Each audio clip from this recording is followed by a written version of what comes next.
What if the single most powerful being on Earth, our ultimate symbol of hope, wasn't American? What if, instead of truth, justice, and the American way, he stood for the hammer and sickle? This isn't just some fan theory. It's the premise of one of the most brilliant what-if stories ever told. Superman, Red Sun. Imagine this. A small Kansas town, the Kents waiting for a miracle from the sky. But the rocket-carrying baby Kal-El never arrives. Its trajectory was just a few degrees off, and instead of landing in the heartland of America, it crashes down onto a collective farm in Siberia's Soviet Union. The year is 1938. This child isn't raised by Jonathan and Martha Kent. He's raised by the state, a ward of Joseph Stalin himself. He's not Clark Kent, the mild-mannered reporter.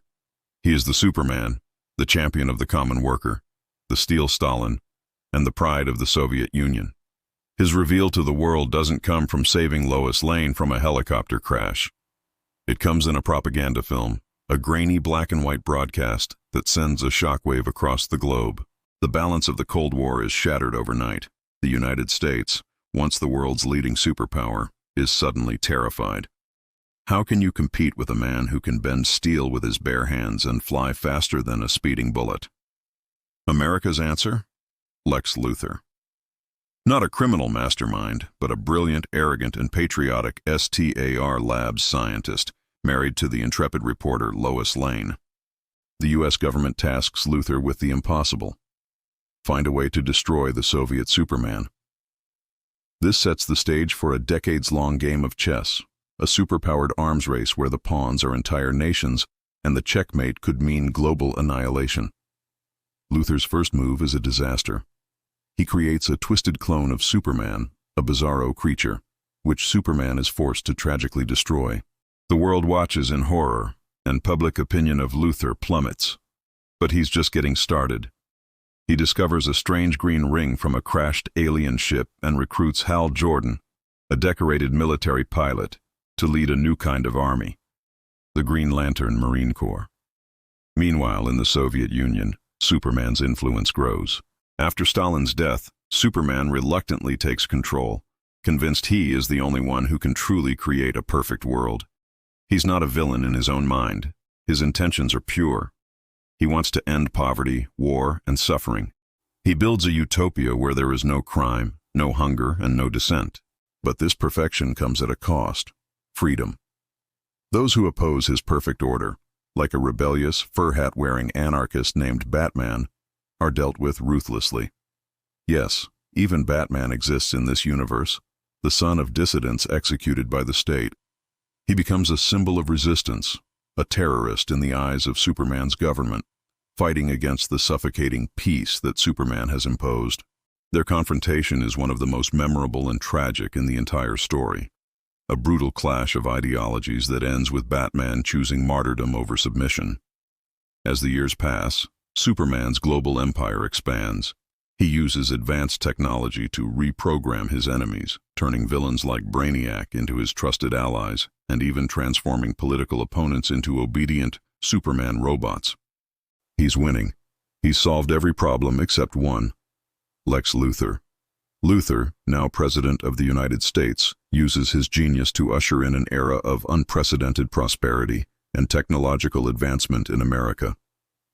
The U.S. becomes the last bastion of free will, a vibrant, chaotic nation standing in defiance of Superman's sterile, perfect world. The final confrontation is inevitable. Superman, allied with Wonder Woman and his global forces, launches a final invasion of the United States, determined to bring Luthor's defiant nation into his world order. Luthor has one last trick up his sleeve, a final note from a long-dead foe that reads, "Why don't you just put the whole world in a bottle, Superman?" As Superman's forces are about to overwhelm Metropolis, Luthor confronts him. He doesn't fight him with a weapon. He fights him with words. He reveals a small, handwritten note, a note that reads, "Why don't you just put the whole world in a bottle, Superman?" It's a psychological blow, a final taunt from Brainiac, planted by Luthor. It forces Superman to realize the horrifying truth. He has become the very thing he fought against. A cosmic collector, a tyrant bottling up humanity's potential, just like Brainiac did to the city of Kandor. In a moment of shattering self-awareness, Superman sees the monster he has become. His utopian dream was a cage. As Luthor's final plan, a failsafe designed to harm Superman, is about to detonate and destroy the planet, Superman makes the ultimate sacrifice. He flies the detonating weapon deep into space, seemingly perishing in the explosion. The world is free. Luthor's vision of a united, free humanity comes to pass. He creates a global civilization, eradicates disease, and guides humanity to the stars. The Luthor dynasty rules for 1,000 years, leading to a golden age. But the story has one final brilliant twist. Billions of years in the future, as Earth's sun turns red and is about to die, a distant descendant of Luthor sends his infant son back in time in a rocket, hoping to save him. And where does that rocket land? On a collective farm in 1938 Siberia, creating a perfect, unbreakable time loop. Superman wasn't an alien invader. He was one of us all along. Red Sun is more than just a story about a communist Superman. It's a profound exploration of nature versus nurture, of power, and of what it truly means to be a hero. It forces us to ask, is a hero defined by their powers or by their choices? And is a perfect world worth the price of our freedom? It's a must-read for any comic fan. Thank you so much for watching. What's your favorite what-if comic book story? Let me know in the comments below. And if you enjoyed this dive into an alternate reality, please hit that like button, subscribe, and ring the bell so you don't miss our next video.